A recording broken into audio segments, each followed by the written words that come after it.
Le plan pluriannuel d'investissement est un outil majeur de pilotage et de gestion financière pour la ville et ses habitants et permet de donner une vision prospective et synthétique de nouveaux projets et des poursuites d'opérations déjà lancées lors de la précédente mandature. Il se doit d'optimiser les dépenses et les prioriser correctement pour qu'elles répondent aux besoins des administrés. Les élus de Lyon en commun se réjouissent tout d'abord du travail mené par les adjointes et les adjoints d'arrondissement qui, au plus près des habitantes et habitants, ont pu faire remonter leurs diagnostics et attentes de leur territoire. Ce travail essentiel a été largement pris en compte dans le cadre de ce PPI. La ville de Lyon a, pendant des années, fermé les yeux sur les besoins quotidiens de services publics des Lyonnaises et des Lyonnais, au profit notamment de l'attractivité du territoire. La ville de Lyon comptait en 2015 plus de 18 826 enfants de moins de 3 ans parmi ses habitantes et habitants. Aujourd'hui, ce chiffre est toujours à 18 100 enfants. En parallèle, au 1er janvier 2020 à Lyon, nous dénombrons 105 établissements d'accueil de jeunes enfants associatifs et 52 municipaux.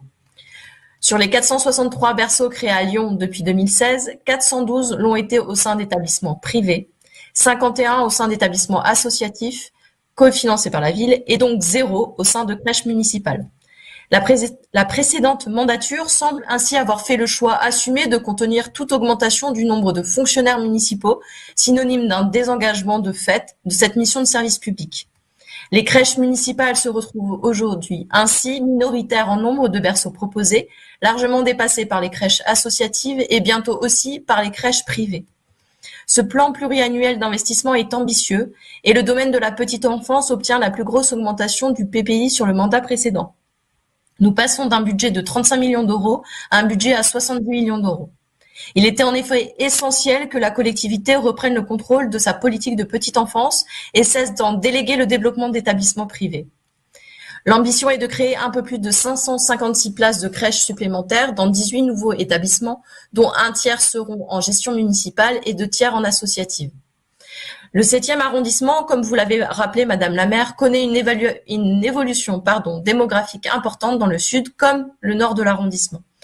Aujourd'hui, comme vous l'avez rappelé, 16,87% de la population du 7e sont des enfants de moins de 3 ans. Les chiffres prévisionnels de la CAF et de la PMI sont unanimes et annoncent plus de 20% d'enfants de moins de 3 ans sur l'arrondissement d'ici 2026.